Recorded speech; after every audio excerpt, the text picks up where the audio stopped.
समाधान समाधान समाधान समाधान समाधान समाधान।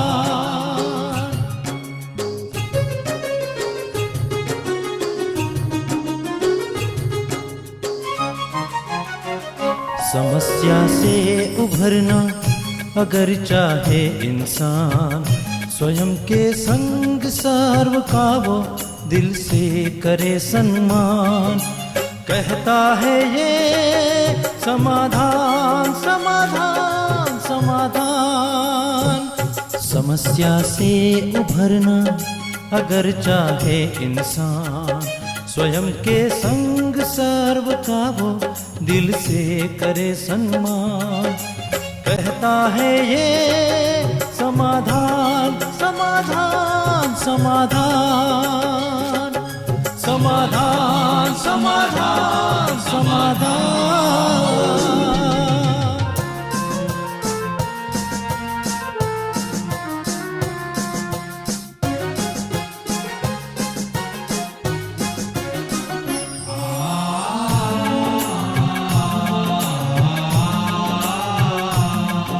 तनाव बन मुटाव की अगन से स्वयं तू संभल ले, है इसी में शांत। दूरियां दरारे मिटाए मन से, जीवन बन जाएगा खुशियों की खान खुशियों की खान। कहता है ये समाधान समाधान समाधान। नमस्कार, आदाब, सत श्री अकाल मित्रों, स्वागत है एक बार पुनः आप सभी का समाधान कार्यक्रम में। मित्रों, संसार में हर एक व्यक्ति ताकतवर बनना चाहता है ताकि वो अपने हर कार्य को सहजता से कर सके। कमजोर कोई भी नहीं कहलाना चाहता। इसी प्रकार की एक ताकतवर चीज है लोहा, जो हर चीज को काट देता है। लेकिन लोहे से भी ताकतवर है आग, जो लोहे को भी पिघला देती है। और यदि आग से भी ताकतवर चीज की बात करें तो लोग कहते हैं पानी है, जो आग को भी बुझा देता है। और पानी से भी ताकतवर चीज इंसान है, क्योंकि इंसान पानी को पी जाता है। और इंसान से ताकतवर कौन होगा? इंसान से ताकतवर मौत को कहा जाता है, जो इंसान को भी खा जाती है। लेकिन मौत से भी ताकतवर एक चीज है जिसे लोग दुआ कहते हैं, जो मौत को भी टाल जाती है। इसीलिए आपने अक्सर सुना होगा अपने बड़े बुजुर्गों से कि सबकी दुआएं लो, क्योंकि दुआओं में बहुत बल होता है, बहुत शक्ति होती है। और ये दुआ ऐसे वक्त पे काम आती है जब और कोई चीज़ काम नहीं आती। आप अपने शहर में किसी भी दुकान में चले जाएं, आपको हर चीज़ पैसे दे के मिल सकती है, लेकिन दुआएं नहीं खरीदी जा सकती। दुआएं तो श्रेष्ठ कर्मों से ही व्यक्ति कमाता है। जब दूसरों को वो सुख देता है, दूसरे की मदद करता है, तब उसे दुआओं की प्राप्ति होती है। और यही दुआएं हमारे जीवन में काम आती हैं। आपने डॉक्टरों से भी सुना होगा कि दवा तो हमने दे दी है, अब इनके लिए दुआ कीजिए, क्योंकि दुआ ही इन्हें बचा सकती है। तो क्यों ना मित्रों, हम भी ऐसे कर्म करते चलें जिससे हमें दूसरों की दुआएं प्राप्त हों। इस सुंदर बात के साथ आज के समाधान की शुरुआत करते हैं। प्रता जी का स्वागत करते हैं। प्रता जी, बहुत बहुत स्वागत है। शुक्रिया। प्रता जी, जो चीज़ काम आने वाली है हमारी वर्तमान में भी भविष्य में भी, उस पे व्यक्ति ध्यान कम देता है, दुआएं कम कमाता है, पैसे कमाने पे ज़्यादा ध्यान है शायद आजकल लोगों का। हमने देखा जिन बच्चों ने माँ बाप की दुआएं ली जी, सहज सफल नौकरियां फटाफट मिली। और जिन बच्चों ने न चाहते भी, जिन्हें माँ बाप ने दुआएं नहीं दी, उन्हें कठिनाइयों का सामना करना पड़ा। अच्छी डिग्री होते, अच्छे परसेंटेज होते भी कष्ट हुआ उन्हें, नौकरियां नहीं मिली। हाँ, और एक इंतजार करना पड़ा, उसमें निराशा हुई, कई तरह के विचार उठते रहे। वो 1-2 साल बिताने में उनको बहुत मेहनत लगी, कठिनाई। मतलब समझ सकते हैं एक बेकार व्यक्ति कैसे दिन काटता है। जी जी जी। जो बच्चे बहुत अच्छे होते हैं, माँ बाप के आज्ञाकारी होते हैं, चरित्रवान होते हैं, अच्छे कर्म करते हैं, ऑटोमेटिकली माँ बाप या टीचर गुरु सब दुआएं देते हैं, उनको मांगनी नहीं पड़ती। और माँ कहे बच्चे बेटा टाइम पे आके खाना खा लेना, और माँ रात बच्चा रात को 11-12 बजे आ रहा है, माँ जाग रही है बेचारी, सो गई थी, फिर उठाया उसको, मुझे गरम-गरम भोजन बना के खिलाओ, खिला तो देगी, लेकिन मन से सच्ची दुआएं नहीं निकलेंगी। बाप से बच्चा लड़ता है, आजकल तो ऐसा समय आ गया बाप को गाली गलौज कर देते हैं, उन बच्चों को माँ बाप की दुआएं नहीं मिलती। तो ऐसा हाल उनका होता है जीवन में, और कहीं ना कहीं उनको भी ऐसी परिस्थिति से गुजरना पड़ता है जब उनसे भी वही व्यवहार होता है। मुझे एक घटना याद आ गई, बिल्कुल सच्ची है। एक बहुत बड़ा सर्जन, उसके लड़के को कैंसर हो गया। ये हार्ट का सर्जन था, इसने बहुतों का इलाज किया था, लेकिन कभी किसी गरीब पर कोई दया नहीं की थी। अगर 2.5 लाख फीस है तो 2.5 लाख ही चाहिए। भाई 1 लाख ले लो डॉक्टर साहब, हम तो गरीब हैं। बिल्कुल नहीं, पेशेंट को जाने नहीं देंगे, लाओ। लड़के को कैंसर हो गया। ऐसी स्थिति हो गई कि कहीं उसका इलाज नहीं हुआ। बॉम्बे में हमारी पहचान के ही एक बहुत अच्छे बड़े सर्जन हैं कैंसर के, उनके पास गए जी। रिपोर्ट देखी, कहा भाई केस हाथ से निकल गया है, अब इसका कोई इलाज नहीं। अब इसको 2 ही चीजें बचा सकती हैं, या तो ऊपर वाला या दुआएं। अब ऊपर वाले का तो उसने कभी ध्यान किया ही नहीं था, दुआएं किसी के लिए नहीं थी, केवल पैसे को महत्व दिया था। तो डॉक्टर ने कहा भाई देख लो अब तुम। ये जो सर्जन था, इसने उसके चरणों में सिर झुका दिया, मेरे बच्चे को बचा लो। एक ही बच्चा था जी जी। डॉक्टर ने कहा भाई आप भी डॉक्टर हो, सर्जन हो, आप जानते हो डॉक्टरों की एक सीमा है, ये इतना फैल चुका है, इसके ब्लड में बोन्स तक चला गया है कि इसको अब ठीक नहीं किया जा सकता, कीमोथेरेपी भी इसमें कुछ नहीं करेगी। आखिर उसकी मृत्यु हुई।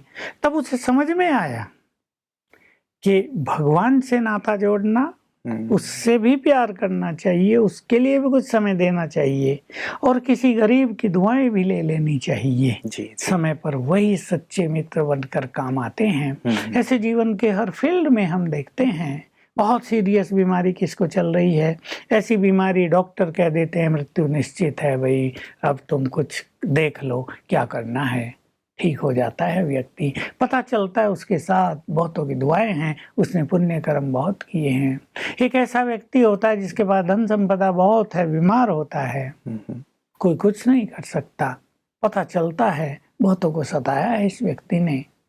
तो हम दूसरों को सुख दें, दुआएं मांगने की चीज नहीं है कि भगवान से दुआएं मांगो, नहीं, किसी से कुछ नहीं मांगना है। कर्म ऐसे करें कि सबकी दुआओं की हमारे ऊपर बरसात होती रहे, और सचमुच ये दुआएं सबसे बड़ा खजाना है मनुष्य का, सबसे ज्यादा गुड फ्रेंड है। जी जी जी। व्यक्ति के जब अच्छे दिन होते हैं, जब वो स्वस्थ रहता है, सब चीज़ें ठीक ठाक चल रही होती हैं, तो इस चीज़ पे व्यक्ति का ध्यान नहीं जाता ब्रता जी कि मैं दुआएं कमा लूं। कैसे सहज रूप से एक हमारी नेचुरल सी नेचर बन जाए, क्या क्या ऐसा हम करें कि सहज रूप से लोगों की दुआएं मिलती हाँ देखिए, ये मनुष्य को अभिमान आ जाता है अपनी संपत्ति का, अपने पद पोजीशन का, और वो ये भूल जाता है कि किसी की मदद करना भी बहुत बड़ा पुण्य है। तो देखिए दुआओं में ये कुछ चीजें गिनी जाती हैं। मैं छोटा सा उदाहरण दूं। एक व्यक्ति बहुत प्यासा है, 1 घंटे से वो पानी की तलाश में इधर उधर है, कहीं पानी नहीं मिल रहा है, हम उसे 1 गिलास पानी पिला दें, अब देखिए उसके मन से क्या निकलेगा। पानी की कोई कीमत नहीं है, 1 गिलास कुछ भी नहीं है, लेकिन वो मर सकता था। उसको अति पीड़ा हो रही थी, उसका होठ और जीभ और गला सूखा जा रहा था, पानी पिला दिया, दुआएं देगा ना। बिल्कुल। ऐसे ही एक व्यक्ति बिल्कुल पैसे की कमी के कारण दवाई नहीं ले पा रहा है और उसकी बीमारी बढ़ती जा रही है, उसे हम मदद कर दें, उसका परिवार, उसके बच्चे सब कितनी दुआएं देंगे। तो मनुष्य को अपनी नेचर बनानी चाहिए। बहुत सुंदर नेचर है दूसरों को मदद करना, बहुत सुंदर संस्कार है दूसरों को सुख देना, दूसरों को प्यार देना, अपनापन देना। अपनापन देने में, सुख देने में मनुष्य का कुछ भी खर्च नहीं होता, मदद करने में थोड़ा बहुत खर्च हो सकता है। और जिसको धन मिला है उससे अवश्य दूसरों की मदद करनी चाहिए, आर्थिक रूप से भी। यही उसके धन की ब्यूटी है, यही उसके धनवान होने की वास्तव में लक्षण है और उसके महान होने का चिन्ह भी है। अन्यथा धन तो सभी का साथ छोड़ जाता है। जी जी जी। मृत्यु होते ही ये धन गया। कभी कभी इससे पहले ही मनुष्य को लगता है कि धन तुम्हारे कोई काम नहीं आ रहा है। जी जी जी। एक्सीडेंट हो गया, कार में कहीं पड़े हैं, दूर जंगल, रात्रि है, कोई पूछने वाला नहीं है, फंसे पड़े हैं कार में, ब्लड बह रहा है, दर्द हो रहा है, जी। कोई सुनने वाला नहीं है, ट्रक तेजी से गुजर रहे, कोई देख नहीं रहा उनकी ओर। तब उसे याद आता है कि पैसा कुछ भी काम नहीं कुछ है। काम का नहीं। जी। इसलिए हम भगवान के बच्चे हैं, उसकी ओर मदद की नजर से क्यों लोग देखते हैं? क्योंकि वो मदद करता है। हम उसके बच्चे हैं, ये हम मान लें, और वो सुखों का दाता है। हम भी सुखदाई बन जाएंगे, सबके मददगार बन जाएंगे। हम यदि किसी के काम आ जाएं तो यही तो जीवन की शोभा है, सार्थकता है। बस हर मनुष्य को, हर समझदार व्यक्ति को, बुद्धिमान युवकों को यही सोचना चाहिए, हम किसी के काम रोज आ जाएं। जी जी। ये होंगी दुआएं लेने का तरीका। ऐसा हम अपना नए संस्कार बना लें। बिल्कुल, मतलब ऊपर वाले से भी नाता जोड़ लें, उसकी भी दुआएं लेते रहें, और मन से, वचन से, कर्म से, धन से, जन से, जो भी हो सके हम दूसरों को सहयोग प्रदान करते रहें। अरे भ्राता जी, इसी सहयोग की बात के साथ, दुआओं की बात के साथ मैं पहले मेल की ओर लिए चलता हूँ। इन्होंने अपना नाम तो नहीं लिखा है, लेकिन ये कहते हैं, ओम शांति भाई जी। भाई जी, एक क्वेश्चन का आंसर चाहिए था। एक बहन है, वो 1 साल से ज्ञान में है, वो ज्ञान योग भी करती हैं, पर उनके स्वभाव संस्कार में चेंज नहीं आ रहा है। वो बहुत फास्ट बोलती हैं, और वो कहती हैं, मैं मीठा और धीरे बोलना चाहती हूँ, पर होता नहीं। सबकी नज़र में बहुत मीठा बनना चाहती हैं। वो कहती हैं कि योग करने के बाद थोड़ी ठीक हो जाती हूँ, लेकिन बाद में फिर से वैसी ही स्थिति हो जाती है। तो कृपया बताएं, ऐसा क्यों होता है और उन्हें इसके लिए क्या करना चाहिए? इनका ये संस्कार थोड़ा ज्यादा वर्षों का है, इसलिए वो इनको अपने अधीन कर रहा है कि अब चाहती हैं, अब इनको ज्ञान मिल गया, कि अवेयरनेस हो गई, तुम्हें अब धीरे बोलना चाहिए। इतना फास्ट तो नहीं बोलना चाहिए कि सुनने वाले सुन ही ना सके, समझ ही ना सके, तंगी हो जाए कि पता नहीं क्या बोलती है, सारा दिन भाषण करती रहती है। लोग कहते तो है ना ऐसे। तो मनुष्य को मीठा बोलना चाहिए, और उतना ही बोलना चाहिए जितना उपयुक्त है किसी समय पर। ज्यादा बोलने वाले का तो कहीं भी सम्मान नहीं होता है, लोग उसकी बात सुनते भी नहीं, कि तो बोलता ही रहता है।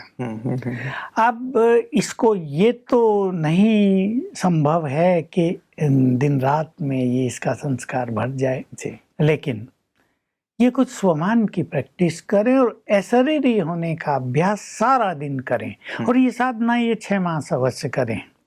और ये साधना बिल्कुल सुखदायी है, नेचुरल है। मैं एक महान आत्मा हूँ, मैं तो भगवान की संतान हूँ, वो तो सुखदाता है, अत्यंत मधुर है, मैं भी बहुत मधुर हूँ। ये संकल्प अपने को देती चले।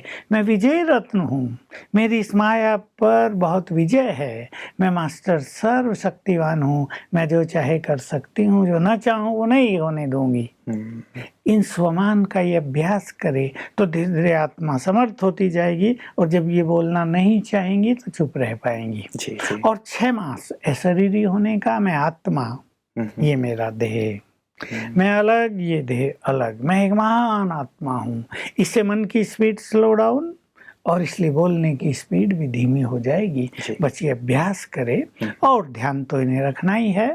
कोई कहे उससे पहले ही ये ध्यान रखेंगे। तो एक अटेंशन देना और साधना करना, दोनों के मिले जुले प्रभाव से इनकी नेचर सुंदर हो जाएगी। जी जी। बताइए, जैसे एक बात इन्होंने लिखी है कि जब योग करती हैं तो ठीक हो जाती हैं वो बहन, किसी भाई ने ही लिखा है, बाद में फिर से जागृत हो जाता है। आपने कहा 6 मास तक ये साधना करें, तो क्या हर एक संस्कार के लिए हमें ऐसा ही करने की आवश्यकता है? किसी के लिए 3 मास, 6 मास, 1 साल तक वक्त दिया जाए? क्योंकि ज़्यादातर ये लोगों की कंप्लेन आती है कि थोड़े समय तक तो हम ठीक रहते हैं, बाद में वो संस्कार किसी न किसी रूप से सामने आ जाता है।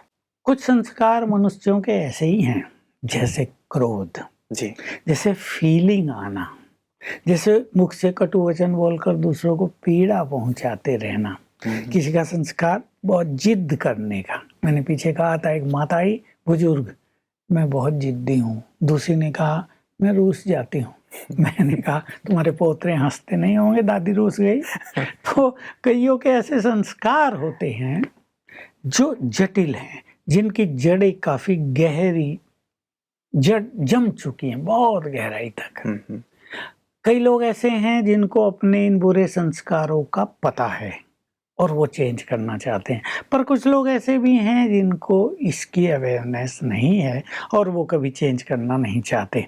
जो चेंज करना चाहते हैं वो समझदार हैं, बुद्धिमान हैं। चेंज करने वाला हमारे ज्ञान योग के मार्ग पर चलने वाला व्यक्ति 2-4 दिन अभ्यास करके छोड़ देता है कि अरे भाई कुछ होता तो नहीं है, क्रोध तो जा नहीं रहा।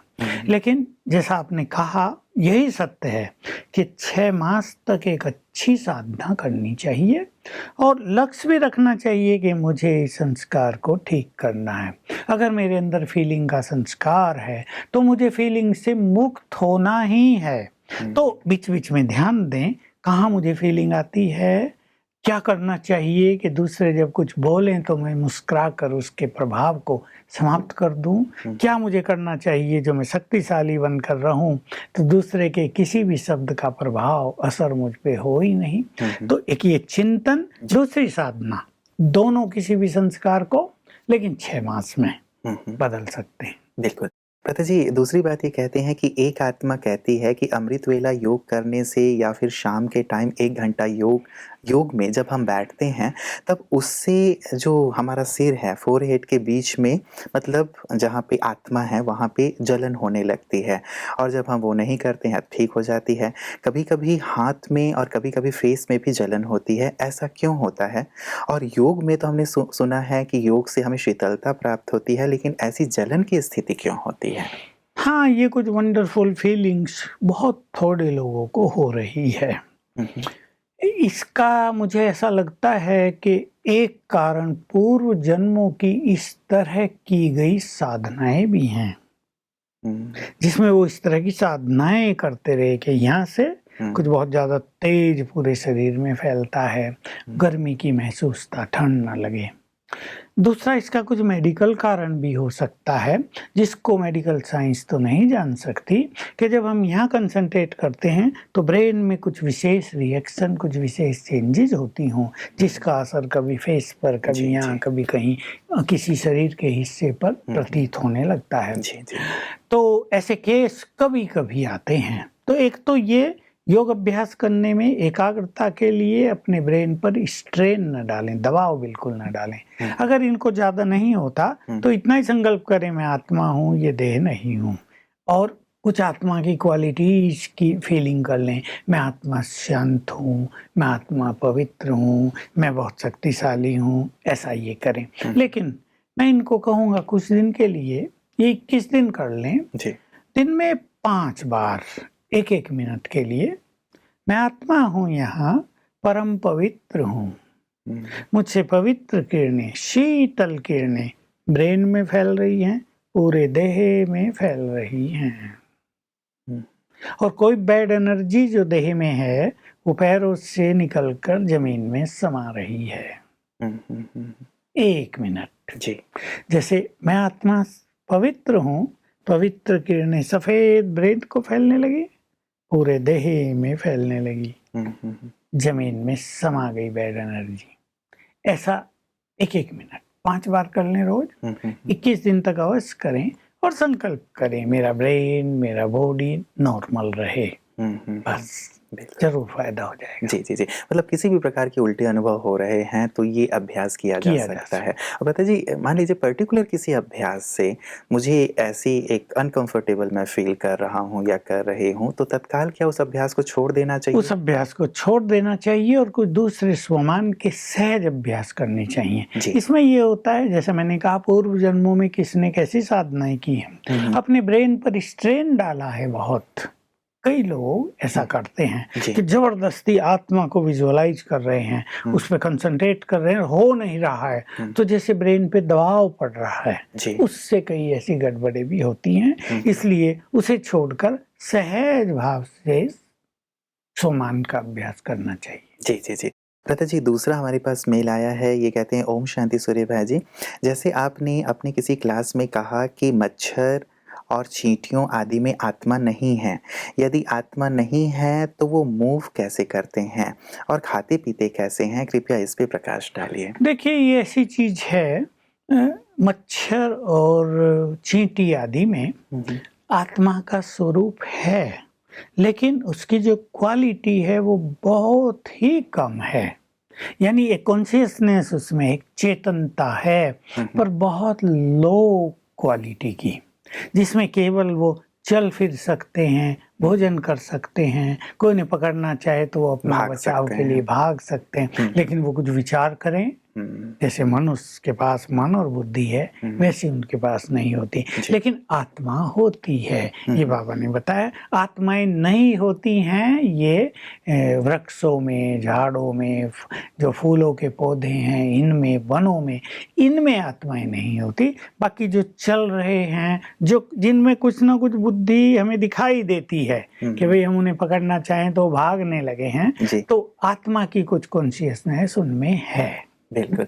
प्रथा जी, कई बार लोग ऐसा भी कहते हैं कि जैसे आत्मा यदि उनमें है तो उनके निवास स्थान या उनकी जो अन्य गतियाँ हैं, इनका हमें ज्ञान यदि चाहिए तो वो कहाँ से मिल सकता है? क्या परमात्मा इसे भी बताते हैं? नहीं, परमात्मा इसको नहीं बताते, क्योंकि इसके ज्ञान की किसी को ज़रूरत नहीं है। हुँ। ये आत्माएँ जैसे कि मनुष्य आत्माओं की ही एक रचना जैसी हो गई, जी। तो मनुष्य इन पे रिसर्च करते हैं, मनुष्य इनका ज्ञान प्राप्त करते हैं। बहुत सारे लोग इन पे थीसिस लिखते रहते हैं, पीएचडी करते रहते हैं।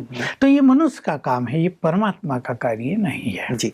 बताइए, जैसे एक बात आपने ये भी कही कि इनमें बहुत ही लो है इनकी जो कॉन्शसनेस है, लेकिन इनमें भी कई बार हम एक रानी मक्खी या एक रानी चींटी इस प्रकार का भी देखते हैं। तो जैसे मनुष्यों में एक राजा है और फिर एक प्रजा है, सारी व्यवस्था चलती है, क्या ऐसी व्यवस्था इनमें भी देखने में जो आती है वो नहीं है? चींटियों में भी है और मधुमक्खियों में तो जी, है ही। जी, जी। तो क्योंकि मधुमक्खी की जो आत्मा है उसका लेवल थोड़ा और बड़ा हो गया है। वो जो रानी शहद मधुमक्खी है। बनाती नहीं, सबका ही जी। शहद बनाती हैं, उनके शरीर में भी एक प्रक्रिया हो रही है, वो एक जगह बैठती हैं, छत्ता बनाती हैं, उड़ जाती हैं, जी, जी। रानी होती है उनकी। तो इनका लेवल चींटियों की आत्मा के लेवल से थोड़ा हायर हो गया, तो उनकी क्वालिटी अलग है, उस अनुसार उनका जीवन या जो भी संचालन है वो होता रहता है। मतलब एक बहुत ही विस्तार है प्रकृति का, भ्राता जी, बिल्कुल, जिसके बिल्कुल। यदि अंदर में चिंतन के लिए जाते हैं तो सचमुच बहुत गहराई से एक विचार चलता है। लेकिन जैसे आपने कहा है कि परमात्मा ने मनुष्य आत्माओं का ही ज्ञान दिया है, तो हम अपने कल्याण के लिए विशेष करके विचार करें। अगला मेल हमारे पास भ्राता जी आया है निश्चय बुद्धि के परख के ऊपर, कि बाबा कहते हैं और गीता में भी कहा गया है, निश्चय बुद्धि विजयंती और संशय बुद्धि विनश्यंती। तो इनका पहला क्वेश्चन है भ्राता जी कि निश्चय बुद्धि का मतलब क्या है? जरा गहराई से समझाइए कि किस किस पे हमें निश्चय होना चाहिए। क्वेश्चन तो काफी डीप है।